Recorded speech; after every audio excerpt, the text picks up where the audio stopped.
इस दुनिया में बहुत सी खतरनाक जगह पाई जाती हैं जहाँ पर लोग जाकर गुम हो जाते हैं और इन लोगों का कोई निशान नहीं मिलता। इस जगह पर इंटर होते ही बड़ी बड़ी शिप एरोप्लेन के इक्विपमेंट काम करना बंद कर देते हैं और पायलट को कुछ समझ नहीं आता और ना ही रडार सिग्नल काम करता है और ना ही कंपास, जिसकी वजह से लोग इससे बाहर निकलने में नाकाम हो जाते हैं। बरमूदा ट्रायंगल एक ऐसा ट्रायंगल जिसे डेविल्स ट्रायंगल के नाम से जाना जाता है। ये ट्रायंगल बहुत फेमस है अपनी मिस्टीरियस एक्टिविटीज की वजह से। इस जगह पर अचानक मौसम खराब हो जाता है और ये ट्रायंगल बड़े से बड़े शिप को निगल जाता है। साल 1945 5 दिसंबर को यूएस नेवी के 5 torpedo bombers aircraft normal day की तरह फ्लोरिडा एयरपोर्ट से टेक ऑफ करते हैं। कुछ टाइम के बाद वो बरमूदा ट्रायंगल के ऊपर पहुंच जाते हैं। सब कुछ नॉर्मल था, फिर अचानक मौसम खराब होने लगा। इनका कनेक्शन रेडियो टावर से टूट गया और ये दुनिया से हमेशा हमेशा के लिए गुम हो गए। इन 5 एयरक्राफ्ट को ढूंढने के लिए एक सर्च ऑपरेशन किया गया। इस सर्च ऑपरेशन में मरीनर एयरक्राफ्ट में 13 लोग होते हैं जो यूएस नेवी के 5 एयरक्राफ्ट को ढूंढने के लिए जाते हैं। जब ये एयरक्राफ्ट बरमूदा ट्रायंगल के ऊपर पहुंचता है तो मौसम खराब हो जाता है। हर तरफ काले घने बादल और हवाएं तेजी से चलने लगती हैं और ये एयरक्राफ्ट भी गुम हो जाता है। दुनिया में हलचल सी मच जाती है। इन दोनों एयर फ्लाइट को ढूंढने के लिए एक बहुत बड़ा सर्च ऑपरेशन किया जाता है। लंबे अरसे की मेहनत के बाद इनके हाथ कुछ नहीं आता। हैरानी की बात यह है कि ना कोई बॉडी मिलती है और ना ही इन एयरक्राफ्ट का एक सिंगल पार्ट मिलता है। Defends the spend of public. Caroline, thank you. We're going to unlock one of the ocean's deepest secrets.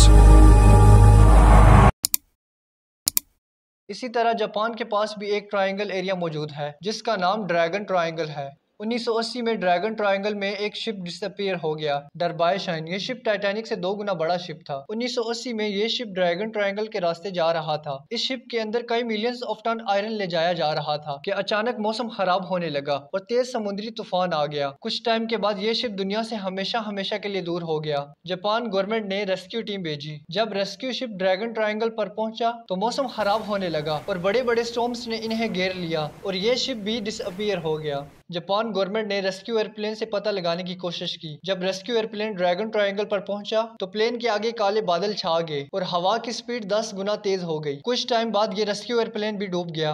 आखिर क्या राज छुपे हैं इन दोनों ट्रायंगल के अंदर, आइए जानते हैं इस वीडियो में। आप देख रहे हैं मिस्टीरियस लाइफ। बरमूदा ट्रायंगल, जिसे लोग डेविल्स ट्रायंगल भी कहते हैं। कुछ लोगों का मानना है कि बरमूदा ट्रायंगल में बहुत बड़ा सी मॉन्स्टर है जो बड़ी बड़ी शिप्स को निगल जाता है और कुछ लोगों का मानना है कि बरमूदा ट्रायंगल में भूत प्रेत रहते हैं। जो भी इन ट्रायंगल से गुजरता है ये भूत प्रेत इसे पानी में डुबा देते हैं और कुछ लोग इसे एलियन से जोड़ते हैं। ये सिर्फ मिथ है। इन ट्रायंगल का असल राज 3 साइंटिफिक थ्योरी से मिलता है जो इसके असल राज को बताता है। बरमूदा ट्रायंगल अटलांटिक ओशन में मौजूद है। इस ट्रायंगल का एक कोना फ्लोरिडा से शुरू होकर प्यूर्टो रिको से मिलता है और इसका दूसरा कोना प्यूर्टो रिको से शुरू होकर बरमूदा आइलैंड से मिलता है और इसका तीसरा कोना बरमूदा आइलैंड से शुरू होकर फ्लोरिडा से मिलता है। Bermuda triangle total 3 lakh kilometre पर फैला हुआ है और कभी कभी यह डिस्टेंस 4 लाख किलोमीटर तक हो जाता है। इसका एग्जैक्ट डिस्टेंस कोई नहीं बता सकता। इन दोनों ट्रायंगल यानी बरमूदा ट्रायंगल और ड्रैगन ट्रायंगल में रीजन सेम ही है जिसकी वजह से बड़े बड़े शिप और एयरप्लेन यहाँ पर डिसअपीयर हो जाते हैं। बरमूदा ट्रायंगल और ड्रैगन ट्रायंगल के बॉटम में एक्टिव वोल्केनो मौजूद है जो एक ही लाइन में है। जब भी ये एक्टिव वोल्केनो एक्सपोर्ट होते हैं तो इनमें से डेंजरस गैसेज रिलीज होती हैं। इनमें से ज्यादातर मीथेन गैस भारी मात्रा में रिलीज होती है। मीथेन गैस जब भी पानी के साथ मिलती है तो पानी की डेंसिटी को बहुत कम कर देती है।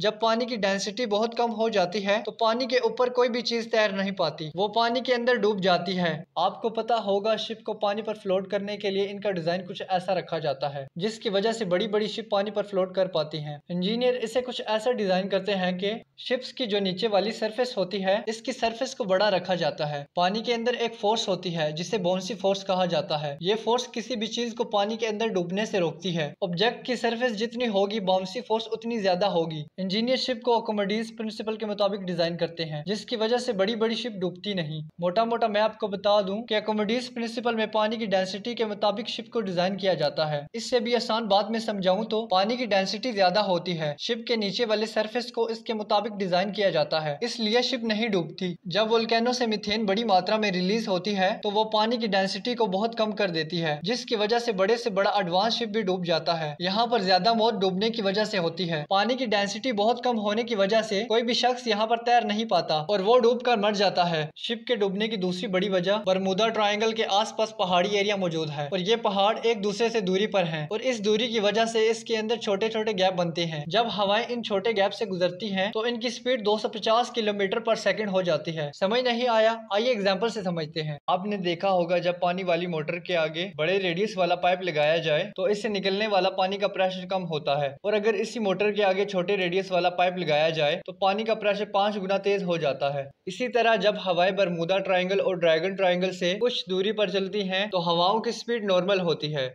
जब हवाएं बरमूदा ट्रायंगल और ड्रैगन ट्रायंगल के पहाड़ों से टकराती हैं, ये पहाड़ इन हवाओं को रोकते हैं। जब ये हवाएं इन गैप से निकलने की कोशिश करती हैं तो जगह कम होने की वजह से इन हवाओं की स्पीड 5 टाइम ज्यादा हो जाती है। जब 250 किलोमीटर पर सेकंड पर चलने वाली हवाएं समुद्र से टकराती हैं तो बहुत बड़ा सुनामी पैदा होता है, और कोई भी शिप इसके अंदर जाएगा तो सुनामी की लहरें इसे डुबा देती हैं। और इतनी स्पीड से चलने वाली हवाएं इस शिप के चिथड़े उड़ाकर रख देती हैं। इन हवाओं की डायरेक्शन एक तरफ नहीं होती, इसकी वजह से कुछ फोर्स क्रिएट होती है। इसी की वजह से कंपास काम करना बंद कर देता है। और इन दोनों ट्रायंगल यानी बरमूदा ट्रायंगल और ड्रैगन ट्रायंगल में एयरप्लेन क्रैश होने की असल वजह हेक्सागोनल क्लाउड है। ये नॉर्मल क्लाउड से बहुत डिफरेंट होते हैं। हेक्सागोनल क्लाउड ज्यादातर समुद्र के ऊपर बनते हैं। इन हेक्सागोनल क्लाउड में 200 से 300 किलोमीटर पर सेकंड की हवाएं चलती हैं। ये सिर्फ एक हेक्सागोनल क्लाउड में बनती हैं। इस तरह के बहुत सारे क्लाउड यहाँ पर पाए जाते हैं। एक हेक्सागोनल क्लाउड तकरीबन 50 से 60 किलोमीटर के एरिया पर बनता है। हेक्सागोनल क्लाउड ऐसे स्टॉर्म क्रिएट करते हैं कि इसके अंदर जाने वाले कोई भी चीज के बचने के चांसेस बहुत कम होते हैं। इस जगह पर ज्यादातर तूफान हेक्सागोनल क्लाउड की वजह से आता है। इन क्लाउड में हवाएं ज्यादातर सर्कल में चलती हैं। हेक्सागोनल क्लाउड की शेप कुछ इस तरह होती है। इसके अंदर चलने वाली हवाएं भी इसी डायरेक्शन में चलती हैं। जब कोई एयरप्लेन इसके अंदर इंटर होता है तो हवाएं सर्कुलर चलने की वजह से एयरप्लेन डिसबैलेंस हो जाता है। इन सब क्लाउड की हवाएं इकट्ठा हो जाती हैं और इन हवाओं की स्पीड 1000 किलोमीटर से भी ऊपर चली जाती है। इससे एयरप्लेन के चिथड़े उड़ जाते हैं और कोई पार्ट नहीं मिलता। ये सेम कंडीशन दोनों ट्रायंगल में पाई जाती है। हेक्सागोनल क्लाउड में अगर हवाएं सर्कुलर डायरेक्शन में चलती हैं तो एयरप्लेन के टुकड़े कर देती हैं। अगर हवाएं उसी डायरेक्शन में चलें जिस डायरेक्शन में एयरप्लेन फ्लाई कर रहा हो तो एयरप्लेन की स्पीड 10 गुना तेज हो जाती है।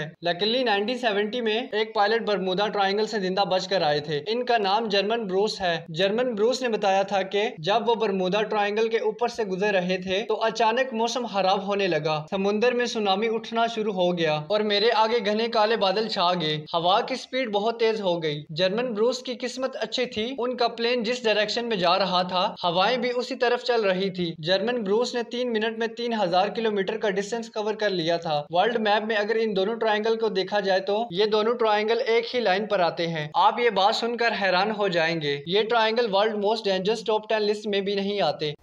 वीडियो अच्छी लगी हो तो लाइक करें। मोर इन्फॉर्मेटिव वीडियो के लिए हमारे चैनल को सब्सक्राइब करें। Thanks for watching.